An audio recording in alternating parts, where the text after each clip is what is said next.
Glasses, 1 million. Anong gagawin ko sa glasses? Doon tayo sa 1 million para marami akong mabili. Bakit ayaw? Glasses na nga lang. Uy pre, pera ba pinili mo? Wala to naman. Glasses nga pre. Di ko alam kung ano meron dito. Subukan mo pre. Oh, bagay naman pala sa'yo pre. Aba, grabe pala tong glasses na to. Kulay red palang brief mo pre. Teka, paano mo nalaman pre? Hindi ko alam pre. Mauna na ako. Saglit lang pre. Okay class, magkakaroon tayo ng exam. Mag-ready ko yung 30 pesos. Hala patay, hindi ako nakapag-review.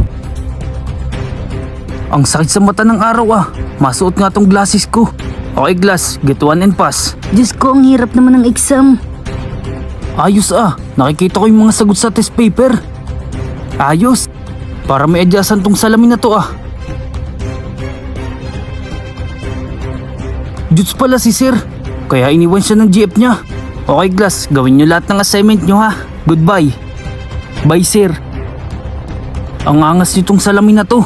May adyasan pa ah. Tulungan mo kami. Ha? Nakikita ko ng mga kaluluwa ng tao. Tulungan mo kami.